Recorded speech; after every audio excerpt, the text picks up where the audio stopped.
Well, first it was when I came to Lower East Side.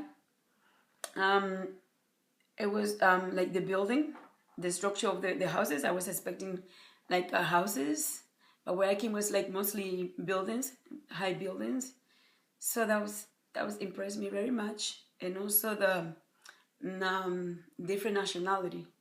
Because in the American Republic, when I met people, it was mostly like Caucasian, but it was like more the airport or places like in the city, Caucasian. And here when I came, I see so many different nationalities and different skin color, like the complexion.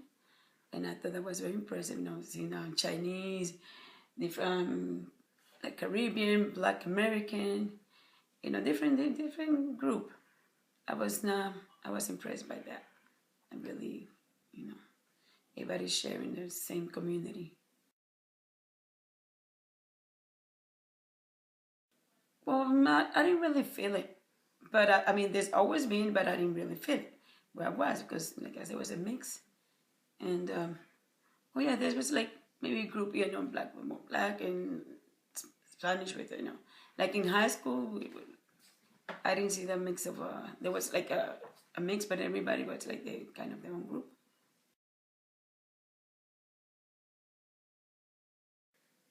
Not really. Well, I really started seeing like when I came in '78, but it wasn't like now. It wasn't that like a big deal. I started hearing about how it was going to be developed, um, about how we're going to be able to chat through video, but I wasn't there yet. And I did take a class in computing when there was when it kind of started, but it wasn't so much like a big deal. So I wasn't much in much about technology. Well, because I've been in a young age, I did not give it much of importance on that on that topic. I didn't really pay much attention, and well, I don't think I heard much about it.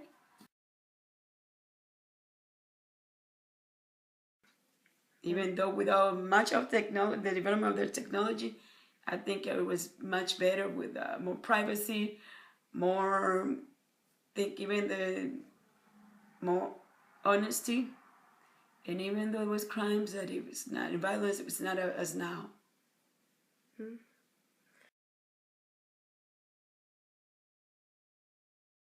Yeah, that's the time more or less when I came around that time, and I don't really get involved or much on politics, but there was a lot going on, war and stuff that I was not. I mean, I wouldn't agree with it, and I did. I think it was more like involved in arms and war that I don't really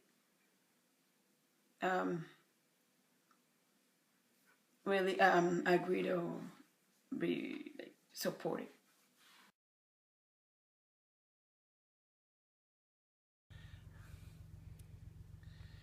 Well, inflation damaged some people and it helped others. And stagflation doesn't ever help anybody. And most people were caught up in stagflation. What they mean by that is the wages were stagnant, uh, factories weren't hiring anybody, and generally the country was in neutral, which meant they weren't going anywhere. Mm-hmm. So that was my description of that period of stagflation. Inflation was, well, like I say, was bad. It helped some people. People who had investments, it helped because their interest rates were very high. If you had like a CD, for example, you got, well, Grandma and I had 13% on the one that we had. Now we're getting less than 1%. So there's an example of what happened. So you don't have the money to spend. So you're living, your way of life is not the same because you can't spend as much. Now, as far as a time when you had a very, very low inflation like we have right now, there again, it helps some people, it helps the banks, it helps the people in finance because they're making money on everybody else's money. They're not paying them anything, but they're making money on the turnover of their someone else's money. So that's a description of the stagflation, the inflation, and a low inflation. The public reaction, I think, was subdued at first because people didn't, again, they didn't read the right papers, they didn't listen to the right broadcasters, so they really didn't know what was going on. But people who seek out information, and this is more than ordinary, people with a better education would seek out the answers, knew that the government is never honest, never. No government. No politician is honest. None. Even Jimmy Carter wasn't honest completely. So you have to realize something like this is going to happen every once in a while, and it did. They didn't realize how bad it was because as far as Nixon was concerned, he kept denying that he knew anything about the Watergate break-in, which was a housing or a hotel. I guess it was a housing area. And they had offices in that building. And the Republican spies broke into the National Democratic Committee's offices. And they looked at a lot of the papers that were in preparation for speeches and things of that sort. So they had a pretty good idea of what was going on. And this was the prelude to the election. So Nixon already had information against his opponent that they wished that he never had. Now, a lot of it wasn't really bad, but it was damning. And he was going to use it. And he did use it. He did get reelected. But when they finally found out that what he was doing, and they did see that he was lying, then they wanted the impeachment. And for me, I was for it 100%. I don't think that he should have been allowed to resign. I think that Congress should have, well, they did impeach him, but then when he resigned, it had to go to the Senate to finish that half of the business. But he resigned and cut that off. And in the meanwhile, he already said he wanted Ford, I forget his first name. He was the vice president. He wanted him to take his place. And there was a deal. Ford was going to give him an immediate pardon. I didn't like that either. And an awful lot of people in the country didn't like that, giving them a pardon. Because he was a crook, period. That's my answer. I really believed in Nixon, and I believed he was innocent until he himself came out and admitted to being guilty. Nixon was president from 69 to 74, and then Gerald Ford became president. And then July 17, 1972, there was the break-in of the Democratic National Headquarters, and that was covered up. And also they were bugging offices of the Democratic opponents.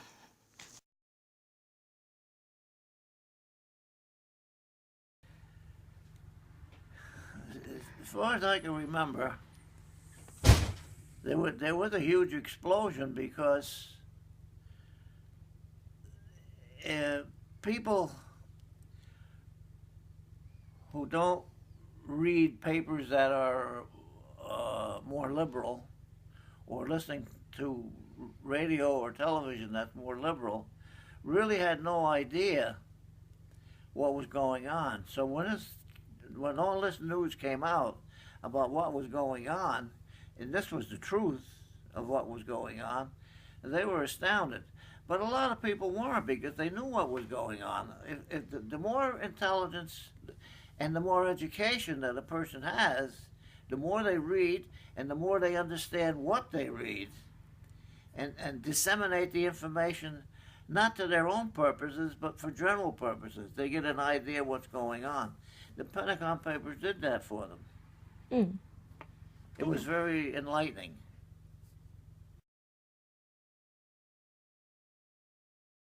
that almost crippled the country because they shut off the gasoline. When you go to work, you have to drive your car, so it hurt everybody. It really hurt everybody. The only people that didn't hurt was people who didn't use a car, like people that live in the cities and use subways and things to go to work. They didn't need a car. But it affected everybody. When you wanted to heat your house, everything cost a lot more. And it hurt. It hurt the country a lot. They should never have allowed it to happen.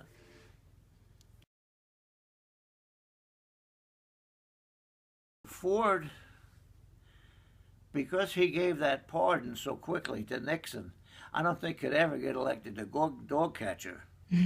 And he didn't. But he did get a lot of votes. Now, he used to be the majority leader or minority leader in the Congress. So he was very well known, and he was pretty well liked. He wasn't a bad guy. I think, I mean, as far as politicians go, he was probably as honest as any of them. Certainly more honest than Nixon. But he had made a deal with Nixon. It was very obvious that he was going to give him a pardon as soon as he retired, as soon as he resigned. And that's what happened. So he wasn't going to get elected, that's for sure. Okay. And then you have to remember, me being a Democrat, I would never have voted for him if they held my head underwater till I croaked. Oh, I thought that was a very good idea. I mean, it's always a good idea when you're trying to find a peaceful solution to anything. It's always a diplomatic solution. That's always a good idea. Of course, I wasn't involved personally, so a lot of people figured, well, some of those people were government workers, and they had to be there. So the fact that they were captured and made hostages left a bad taste in everybody's mouth. But there were people that were there that were captured and made hostages that they were there for business. Now, that was their prerogative to be there. So I don't think anybody felt too much sympathy for those people, but they did for the government people. I think there were 7 or 8 of them, but there was a lot more hostages. You know, but the 7 or 8 that were the government employees, they had no choice. They were there, they were workers. So you know, it was bad because they were doing their job. But the people who were there to make money, they figured, well, that's a risk.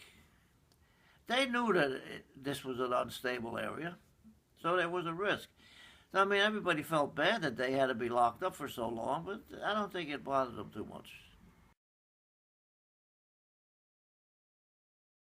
Well, I think that was good. That was a long time in coming. I mean, women really should have a right to control their own bodies. I can't see where anything wrong with that at all. And I don't think it should be repealed ever.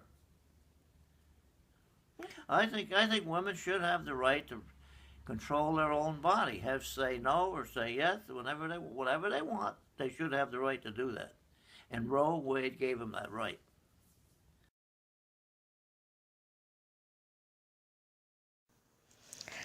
Everyone knew someone that went to the Vietnam War, and many, many young men died, and some come home really hurt and severely handicapped.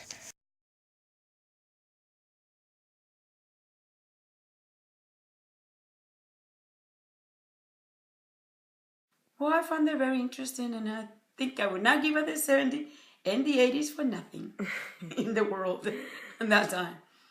I think it was a better place, a better time. The 70s was a nice time. It was a time, there were some racial problems, but I don't really remember being too aware of them. And it seemed like everybody got along okay. The music was good, and Elvis was big time in the 70s, and he died in 1977. The 70s were a time when kids played together, and everyone seemed basically safe. The Vietnam War was a nasty thing, and other than that, it seemed pretty quiet. Nobody had a lot. People worked hard for the money they made. And it seemed like all the kids played together.